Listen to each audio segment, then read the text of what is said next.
지난주 정부 대표단이 미국 측 당국자들과 2차 기술 협의를 마무리를 지었습니다. 미국 측에선 비관세 장벽 제거와 관련된 구체적인 요구 사항들을 제안한 것으로 알려졌습니다.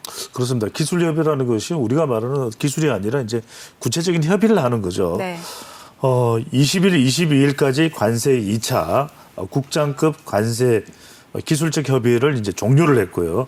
한국 측에 비관세 장벽 관련 구체적 요구사항을 이제 제시를 했습니다. 그러니까 미국이 원하는 게 뭐냐, 이걸 이제 우리 쪽에 전달을 했다, 이렇게 볼 수 있는데, 이 내용들입니다. 그러니까 이제 관세 외에 우리가 취하고 있는 조치인데 30개월 미만 소고기 수입으로 이제 우리가 제한하고 있죠. 이 부분을 이제 풀어달라는 의미일 테고, 수입차 배출가스 규제, 또 구글 정밀지도 반출에 이제 제약이 있는 부분. 근데 이건 우리가 너무 지나친 우리 정보기 때문에 뭐 못하는 것도 지금 유럽에서도 그런 얘기를 하고 있으니까요. 또 약값 책정 정책, 또 무기 수입 시 기술 이전 등 조건을 요구하는 이 절충 교육 방식, 이런 부분에 대해서 미국 측에서 이제 구체적 요구가 있는 겁니다. 트럼프 대통령은 한국의 쌀 관세율이 높다. 이건 뭐 일본에 대해서도 했던 이야기니까요. 쌀 수입 규제를 논의할 그 가능성도 있는 것으로 보입니다. 상당히 이런 부분들은 우리 국내에 또 민감한 이슈가 될 수 있고요. 1, 2차 기술 협의를 기반으로 해서 후속 협상을 해서 7월 달에 이제 새 정부와 패키지 딜 합의를 할 그런 예정으로 보입니다. 이번 주에 이제 범정부 대책회의를 개최해서 차기 정부에서 최종 합의가 도출될 것으로 보입니다. 네. 자, 그런가 하면 트럼프 미국 대통령이 EU에 기습적으로 50%의 관세를 부과하겠다, 이렇게 밝혔다가 이를 이틀 만에 철회를 했습니다. 당초 다음 달부터 당장 시행하겠다고 했다가 이를 7월로 유예를 했는데요. 계속해서 변화하는 트럼프 관세 정책, 그럴수록 좀 협상이 중요한 시점인 것 같습니다. 그렇죠. 이제 6월 1일부터 50%를 매기겠다, 이렇게 해놓고는 7월 9일까지 유예하겠다. 물론 이제 EU와 이제 일종의 협의를 했습니다. 네. 그런데도 이제 이렇게 변덕스럽게 바꾼 이유는 뭔가 뚜렷하게 근거 있게 설정된 게 아니고, 지금 50%면 왜 50%냐는 이 논리가 나와야 되는데 그게 안 나와요. 그래서 이제 바로 또 철회가 되고, 그러니까 이게 이른바 트럼프 협상의 상당한 또 방식이기도 합니다. 대혼란. 그 다음에 이제 구체적으로 들어가서 미국 측에 유리하게 끌고 가는 그런 방식인데, EU 집행위원장이 연장 요청이 있었다. 그래서 7월 9일로 승인을 했다는 것이고, 지난달에 이제 57개국 상호 관세를 발표했는데 그때는 EU의 20%였거든요. 그러면 30%가 더 늘어났으면 EU가 뭔지를 알아야 되는데 EU에 또 이유를 이야기해 줘야 되잖아요. 근데 그 이유가 안 나온 거죠.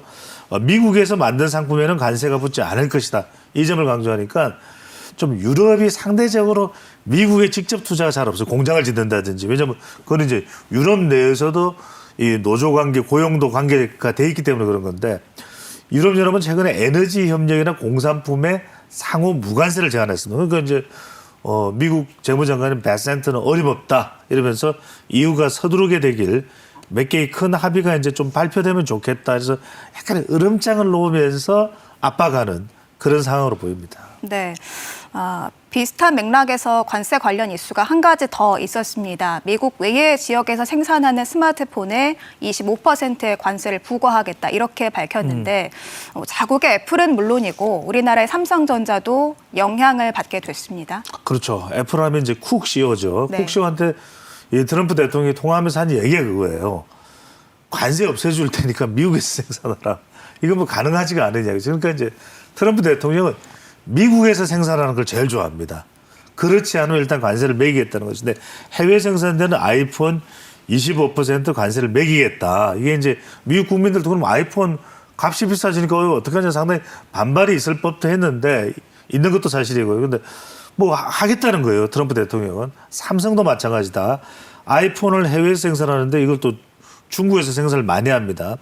관세 없이 미국 내에 판매가 불가하다.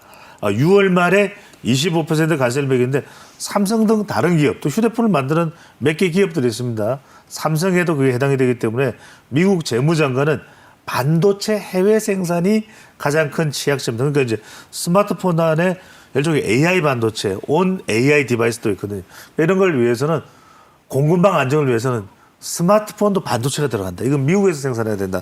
그러니까 일종의 정보, 자국 내 생산, 이런 걸 원하는데 반도체와 제조 장비, 파생 상품에 무역 확장법 232조를 적용하겠다는 거예요. 그러니까 이건 미국이 원하는 대로 트럼프 대통령의 방식대로 가겠다는 걸 의미하는데 반도체나 스마트폰의 이제 품목 관세가 이제 주목이 됩니다. 그러니까 우리 삼성에까지 해당이 된다면 이건 또 대미 수출에 상당한 영향이 불가피할 것으로 보입니다. 네. 그야말로 미국의 정책에 세계 각국의 희비가 좀 엇갈리고 있다. 이렇게까지 볼 수 있을 것 같은데 최근 우리 측 입장에서 조금 반가운 소식이 전해졌습니다.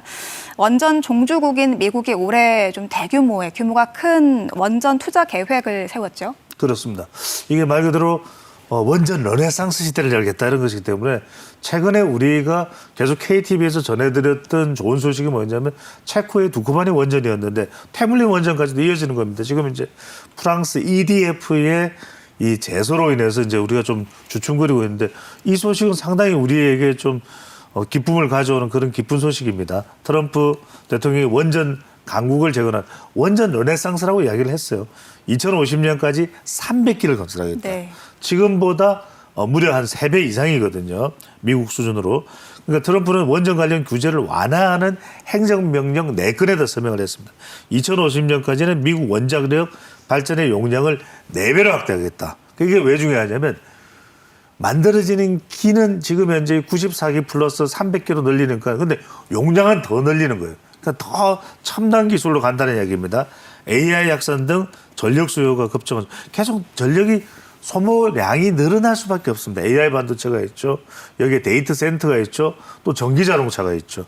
1978년 이후에 신규 원자력 2기를 이제 착공을 해서 지금 94기, 94기가 작동 중에 있습니다. 미국 에너지부는 2010년까지 신규 대형 원자로를 10기를 더 착공하겠다. 그러니까 2050년까지는 총 300개입니다.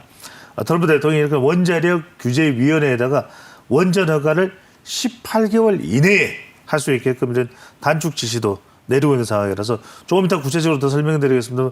우리에게도 정말 희소식입니다. 네, 말씀해 주신 것처럼 K원전의 르네상스 시대, K원전에는 큰 기회가 될 것 같은데 현재 미국의 원전 기술이 낙후돼 있기도 하고 또 올 초 한미 간 원전 동맹을 맺기도 했잖아요. 이게 굉장히 좀 든든한 힘이 될 것 같습니다. 그렇죠. 원전을 여러분들 조선하고 비슷하게 생각하면 됩니다. 한때 전 세계 최고의 길을 걸어갔던 미국 조선도 와르르 무너지고 왜냐하면 노동력이 안 되고 미국은 일단 이런 노동 집약적인 산업들을 다 이제는 이 역사의 뒤안길로 가게끔 하는 수순이었단 말이거든요. 이 원전도 또 어찌 보면 또 비슷해요. 최첨단 기술을 제외하고는. 미국 내 상업용 원전이 135기가 있는데 41기를 폐쇄했고 지금 그래서 94기를 운영 중에 있습니다. 근데 이제 더 늘리겠다. 이렇게 이야기하는 게 2050년까지 원전 300기를 건설하는 원전 르네상스를 이야기하는데 상당히 여러 가지 이유들이 있습니다. 여러 가지 이유들인데 백악관은 원전을 재가동, 건설 등 모든 재정을 활용을 하겠다. 이렇게 이야기를 하고 있거든요. 신규 원전 건설이 장기간 중단됐었는데 원전 생태계가 붕괴되다 보니까 우리가 원전 최첨단 기술로 가야 되는데 전력도 많이 사용되는데 그리고 중국이 러시아가 원전 기술을 주도하는 걸 못 본다는 거예요. 그럼 이것도 마찬가지로 트럼프 대통령의 레이더에 포착이 된 겁니다. 그래서 올 초에 한미 원자력 수출 협력 MOU를 체결했습니다.